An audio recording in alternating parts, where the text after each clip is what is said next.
पढ़ते हैं एडवर्ब।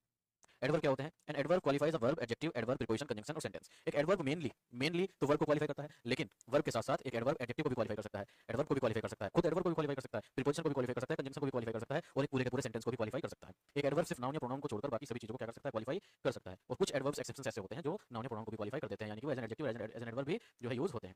यहाँ पर देखिए, फर्स्ट एग्जांपल की बात करें हम, नेहा सिंग्स वेल। अब यहाँ पे किसी भी सेंटेंस को हम देखते हैं तो सबसे पहले क्या करते हैं? किसी भी सेंटेंस को देखते ही सबसे पहले हम वर्ब को देखते हैं, क्योंकि नेहा एक वर्ब है, नहीं, क्या सिंग्स एक वर्ब है? हाँ, सिंग्स एक वर्ब है, क्या वेल एक वर्ब है? नहीं, वेल से किसी काम के होने का पता नहीं चल रहा है। तो एक ही वर्ब है तो ये हमारी मेन वर्ब हुई। मेन वर्ब के पहले क्या होता है? सब्जेक्ट होता है। सब्जेक्ट होते हैं नाउन या प्रोनाउन, हमारे केस में नेहा क्या है? नाउन है। ये मेन वर्ब वर्ब से कहा जाता है ऑब्जेक्ट। और सिंग्स वर्ड क्या आता है? कुछ नहीं आया आंसर। सिंग्स होम किसे आता है? कुछ नहीं आया आंसर। यानी कि इस वर्ब का ऑब्जेक्ट नहीं है। वर्ब का ऑब्जेक्ट नहीं है तो ये वेल क्या है फिर? वेल मतलब अच्छा। तो अच्छी नेहा है, अच्छा गाते हैं नेहा। अब ये वेल क्या कर रहा है? नेहा को क्वालिफाई कर रहा है सिंग को। नेहा अच्छी है या नेहा गाती अच्छा है?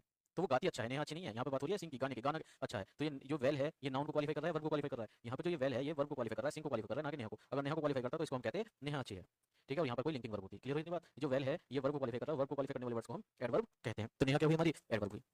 सी is extremely beautiful. She is extremely beautiful. अब यहाँ पे देखिए, इज क्या हुई? हमारी वर्ब हुई। एक ही वर्ब मेन वर्ब हुई, वर्ब से पहले हुआ सब्जेक्ट, सब्जेक्ट होता है नाउन या प्रोनाउन, हमारे केस में प्रोनाउन। अच्छा, इज क्या होती है? बी की फॉर्म होती है, मैंने पहले पढ़ा हुआ है। बी की फॉर्म क्या होती है? लिंकिंग वर्ब होती है। बी कैसी वर्ब होती है? लिंकिंग। और लिंकिंग वर्ब के बाद क्या लेती है? कॉम्प्लीमेंट लेती है। और कॉम्प्लीमेंट क्या करता है? सब्जेक्ट को जो है कॉम्प्लीमेंट क्या करता है? सब्जेक्ट को कॉम्प्लीमेंट करता है। ये क्या होती है? नाउन, एडजेक्टिव, कुछ भी हो सकता है। तो सी इज ब्यूटीफुल, तो वो क्या है? ब्यूटीफुल। यहाँ पे ब्यूटीफुल क्या हुआ? हमारा एडजेक्टिव हुआ। ब्यूटीफुल क्या हुआ? एडजेक्टिव हुआ, क्योंकि ब्यूटीफुल किसको क्वालिफाई कर रहा है? सी को। सी है प्रोनाउन। नाउन और प्रोनाउन को क्वालिफाई करने वाले वर्ड्स होते हैं एडजेक्टिव। तो ब्यूटीफुल हमारा एडजेक्टिव। एक्सट्रीमली क्या कर रहा है? ये जो एक्सट्रीमली है ये ब्यूटीफुल में इंफॉर्मेशन ऐड कर रहा है। ब्यूटीफुल की विशेषता बता रहा है कि वो बहुत ज्यादा ब्यूटीफुल है। तो वो ब्यूटीफुल यानी कि जो एक्सट्रीमली है वो ब्यूटीफुल को क्वालिफाई कर रहा है। और ब्यूटीफुल है हमारा एडजेक्टिव, और एडजेक्टिव को क्वालिफाई जो करता है उसको हम कहते हैं एडवर्ब। ठीक है, तो एक्सट्रीमली क्या हुई हमारी यहाँ पर? एडवर्ब हुई। क्लियर हुई इतनी बात? अच्छा, चलिए आगे चलते हैं। थर्ड एग्जांपल देखिए, the bird flu exactly over the tree. Bird जो है बिल्कुल एक्जैक्टली ट्री के ऊपर से उड़ी। अब यहाँ पर फिर से क्या करेंगे? फिर से वर्ब ढूंढेंगे। तो क्या दा एक वर्ब है? नहीं। क्या बर्ड एक वर्ब है? नहीं। क्या फ्लू एक वर्ब है? हाँ, फ्लू क्या हुई? एक मेन वर्ब हुई। एक ही वर्ब है तो मेन वर्ब हुई। वर्ब से पहले हुआ सब्जेक्ट, सब्जेक्ट में होते हैं नाउन या प्रोनाउन, वर्ब हुआ हमारा नाउन, ए एंड और दा होते हैं आर्टिकल। क्लियर हुई इतनी बात? अच्छा, फ्लू बोट क्या उड़ी? नहीं आंसर आया। फ्लू होम किसे उड़ी? नहीं आंसर आया। यानी कि फ्लू का ऑब्जेक्ट नहीं है, फ्लू का कोई भी ऑब्जेक्ट नहीं है। अच्छा, एक्जैक्टली का भी कुछ समझ नहीं आ रहा, छोड़िए। ओवर क्या हुआ? प्रीपोजिशन हुआ।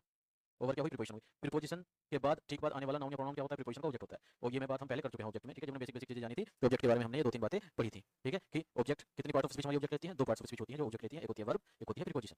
ठीक है, वर्ब के और दोनों का ही पार्ट, दोनों का ही ऑब्जेक्ट जो है वो बाद में आता है। वर्ब के मैक्सिमम दो ऑब्जेक्ट होते हैं और प्रीपोजिशन होने बाद एक ही ऑब्जेक्ट लेती है। प्रीपोजिशन के ठीक बाद आने वाला नाउन या प्रोनाउन जो है प्रीपोजिशन का ऑब्जेक्ट होता है। वर्ब ऑब्जेक्ट ले भी सकती है, नहीं भी ले सकती, लेकिन प्रीपोजिशन हमेशा अपना क्या लेती है? ऑब्जेक्ट अपने बाद लेती है। तो ओवर एक प्रीपोजिशन हुई, तो प्रीपोजिशन के बाद जो नाउन या प्रोनाउन आ रहा है वही क्या हुआ? प्रीपोजिशन का ऑब्जेक्ट हुआ। तो यहाँ पर दैट ट्री क्या हुआ? ऑब्जेक्ट हुआ। ऑब्जेक्ट होते हैं नाउन या फिर प्रोनाउन।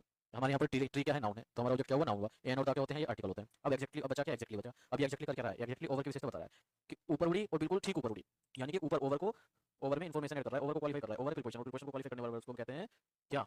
एडवर्ब। तो एक्जेक्टली क्या हुआ? यहाँ पर एडवर्ब हुआ। फर्स्ट एग्जांपल में हमने देखा कि एडवर्ब क्या कर रहा था? वर्ब को क्वालिफाई कर रहा था। सेकंड वाले में देखा एडजेक्टिव को एडवर्ब क्वालिफाई कर रहा था। थर्ड वाले में हमने देखा कि एक एडवर्ब जो है वो एक प्रीपोजिशन को क्वालिफाई कर रहा है। क्लियर हुई इतनी बात?